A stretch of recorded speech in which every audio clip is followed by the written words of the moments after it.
Hello, and welcome to or welcome back to How to Change the World, the podcast that equips changemakers with the tools, inspiration, and stories that you need to drive change in the world. I am Catherine Alonso, and today I am joined by a member of the Javelina team, Kristen Neuendorff.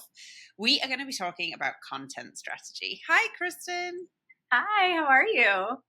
I'm good, and I'm so excited to have you here. I have been wanting to do an episode on content strategy for a while because last week we hosted a webinar, sort of a free online come and ask any marketing question that you have. And a lot of the questions we received were about content strategy. All kinds of questions about what platforms should I be using? What tools should I be using? How often should I be posting? What is a good rhythm? What's a good cadence? How much is too much? How much is not enough? And I thought, you know what? I think we really need to have a podcast episode dedicated to content strategy. And of course, I wanted to invite the expert on, and you are definitely that expert.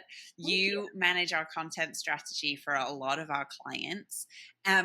Kristen, how did you get into it? How did you fall into this line of work? Yeah, so honestly, it's all thanks to COVID.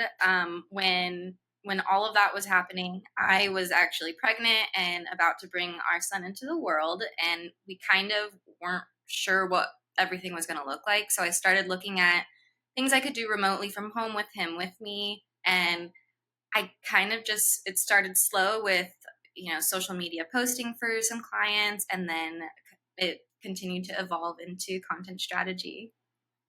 That's so cool. I actually don't think I knew that story. Yeah. Well, and one of the things I love about working with you, Kristen, and our clients really benefit from this is you're such a learner. You're always using the new tools, reading articles about algorithm changes, and I think it really puts you on the cutting edge of what is working and what isn't working and what's changing. Is that something, have you always been that way, or is it something that you learned you kind of had to do if you were going to be working on social media? It's something I've kind of always been into, not always with social media, but, just growing up, anything that I really set my mind to, I dove straight in. I wanted to know everything and anything about what I was interested in. And so that's kind of how it happened with content strategy as well. I kind of got a taste of, the content creation side, and I really enjoyed it. And so I was like, I want to know everything about this. And here we are today. Just following the trends and constantly learning, that's for sure. Absolutely. So let's jump into the basics. What is it that we mean when we say content strategy, and why does it matter for people and organizations driving social change? Content strategy is really just being intentional about how you want to show up online. It's having a plan for your message, making sure you know who your audience is, and all of your goals are set to align with that. And what are the key elements of a strong content strategy that any nonprofit or social change leader can put in place, even with limited resources? 3 things that I would say, kind of already mentioned them, but clarity on who your audience is. You want to know exactly who you're talking to, because that will already help you narrow down what platforms you want to be on. Clarity on what your message is, and then consistency. Pick 1 to 2 platforms that your audience is really active on. Get really, really good at those, and everything will kind of fall into place afterwards when you expand. I think that is such good advice, and I really want to underscore the importance of the target audience. So at Javelina, we do branding and marketing work with our clients, and therefore the first 2 questions for any client, any project, whatever it is, are what are your goals and who are your target audiences? And 99% of the time, the answer to the target audience question is initially everyone. We want to reach everyone. And even if our clients do say, well, we have multiple audiences, we want to reach donors, we want to reach volunteers, we want to reach elected officials or community leaders, there's usually a 4th audience that is, and it's always the 4th audience, that is kind of some kind of catch-all audience, and it's usually coded language for everyone. So it's community members. Sometimes clients will tell us, and then our 4th audience is everyone else. And we always say no, because if you are trying to talk to everybody, you will ultimately reach nobody. And I think with content strategy, because you have lots of different things going into your content strategy, it is so easy to fall into this trap. You start off with specific audiences, but before you know it, you have different platforms for different audiences, and you're creating all this content. And all of a sudden, you're like, oh no, we are actually trying to appeal to everybody. And so, Kristen, when it comes to content strategy, how can people avoid that? We do hear that a lot. I want everybody to see this, to be watching what I'm doing, and I want them to be involved in my mission. But like you said, eventually you're just going to hit nobody. So to be able to make sure that doesn't happen, you want to start with anchoring what your content to your mission is. Instead of asking, what am I going to post today? We want to ask ourselves and the clients we're working with, well, what's the bigger story that we're trying to tell? Because when you have a story that you're telling, it's going to naturally flow. And through content is how you are communicating your story. Well, I love that answer, because I think that it is so easy to get just sucked into all of the work that is involved in executing a content strategy.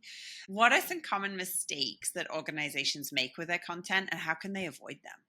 One of the things we already touched on, but it really is like number one thing that you want to watch out for, is trying to talk to everybody. Because we've already said, when you do that, you're going to talk to nobody, and then it's going to drive your mission in the opposite direction that you want to be. And then posting without a strategy. And when you create content, just keep up. Like we mentioned earlier as well, it's going to be inconsistent. It's not fun. It's exhausting. Yeah, I think that's such a good point. Kristen, this is a theme in our conversation, right? Which is target audience, target audience, target audience. And I know from just doing this work myself, it's really easy to say and sometimes harder to execute. Do you have any specific tricks that you use to kind of, when you're developing content, to force yourself to keep the target audience in mind? You're never going to get a perfect content strategy the first time around. Things are constantly changing. And so to make sure that you are always talking to the target audience that you want to talk to, it's really important to make sure that you're constantly doing audits, because you might start putting out some content and it's getting good traction, but you realize, wow, this kind of is driving away from the actual point of our mission. We're getting on a good trend and whatnot, but we're kind of getting away from what we wanted to talk about. And so just going back, auditing. That's great advice. When you say constant audit, how do you do that? Do you do like a look back every week? Like, what does that look like for you? So right now I do it almost every week, sometimes every 2 weeks, depending on what kind of content we have going out. So if we have some really heavy stuff going out and it's getting good traction, I might hold off a little bit. But then some weeks when, we are seeing a dip, those are the weeks that I'm like on it. I'm constantly checking. I want to turn our attention now to specific tools and frameworks that you use in your work. But before we do that, let's take a quick ad break.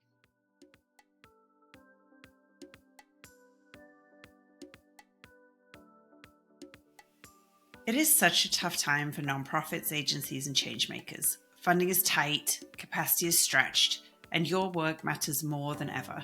And you need communication support that can keep up.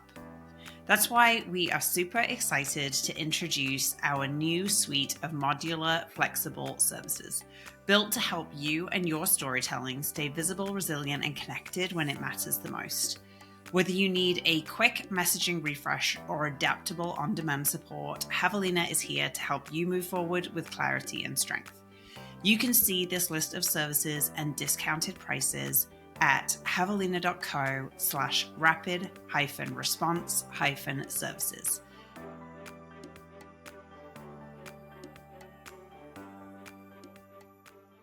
Okay, so Kristen, what frameworks or tools do you recommend people use to think through their content strategy, particularly if they don't have a full marketing team? Yeah, so something that I do that might be a little bit different than some other content strategists is I like to interview my clients and then record our transcript. That helps the conversation be exactly that, just more of a person-to-person conversation. It's not necessarily a professional interview, but it's more of a comfortable setting. And then that way I can go back and pinpoint and pick out the stories that we talked about and use that to turn it into content that we can use for months to come. Something else that I like to do is, you know what you're trying to say, but you just can't get that sentence right. ChatGPT or any AI tool for content creation, it really can be super helpful. And what about tools for content management and posting? Honestly, a spreadsheet is underrated. It's free, it's collaborative, everybody can work on it and edit it when it's necessary, and it's simple. When I have used platforms, I've used platforms such as Loomly, Later, and Notion. They are great, but they're expensive. And when you don't have as big of a budget as you might need, don't feel like you have to go out and purchase that. And a lot of, because one of the advantages of tools like that, I think, uh, Buffer is another one that I've used before in the past. That you can schedule posts within them. However, a lot of the social media platforms, if not all of them, have a function where you can schedule posts. Do you find that to work just as well? It does. Sometimes it can almost be better to go in each individual platform and schedule the post because you can tailor it specifically how you need to. A lot of the platforms that you can schedule across, there's always something that is missing for certain platforms that you want to be able to do. Someone once told me any system or process you're using in your business, do it manually until it is so painful that you have to buy a tool or a software. And that advice, which I have followed, has served me really, really, really well, because when you are doing it manually, it teaches you what's essential, what you actually need, whatever tool you're going to buy to do, and where the pain points are, what are you fixing.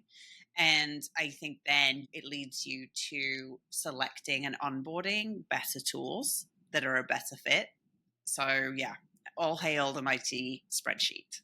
Definitely, yeah. Can you share an example, Kristen, of a change maker or organization that you feel like just really nails their content strategy and what we can learn from them? I can. One example is SARC, the Southwest Autism Research and Resource Center. We're currently working on supporting them with their capital campaign, and they're doing a really good job where we are highlighting real families, real outcomes, and we're creating visuals that make their work personal. It's really driving that emotional connection to their story. I'm glad you shared Sark's example, because I think their content strategy and everything you highlighted is really strong for all of those reasons. One of the other things I want to ask you about, Kristen, is the part of content strategy that I think really gets overlooked, which is when you're on your accounts, if you're talking about social media, interacting with other people's accounts. So we think about content strategy as, what are we posting? What are we saying? What are we writing? What pictures are we including? It's about us and what we're creating and where we're posting it and when we're posting it. And we don't think so much about how we are interacting on our accounts with other people's accounts. Is that an important part of content strategy? And what advice would you give about that?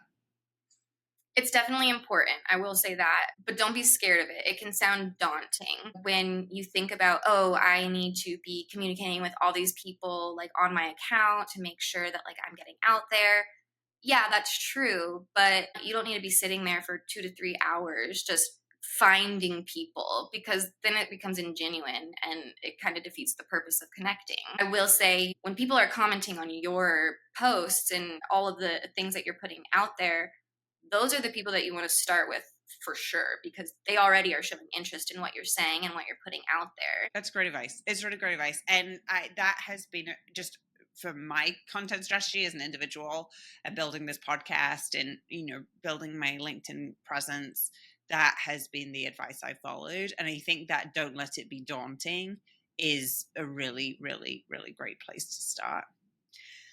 So, if somebody wants to take one concrete step this week to strengthen their content strategy, either for them as an individual or for their organization, what should it be? If I had to choose one, it would definitely be pick the platform that you want to be on. That will help you figure out who your audience is and what kind of story you need to be putting out there. I love it. If you have questions about content strategy and you have specific follow-up questions from our conversation, or if you want to explore how you are figuring out your content strategy as an individual or as an organization, you can certainly reach out to me. The best place to connect with me is LinkedIn, but also on our website. If you go to javelina.co, you can book a free consultation there, and we can talk you through any questions that you have about your marketing approach and specifically your content strategy. Kristen, thank you so much for joining us and sharing all these incredible insights with our listeners. I am really grateful to you, and I know that I learned something. Thank you so much for having me. It was great. I appreciate it.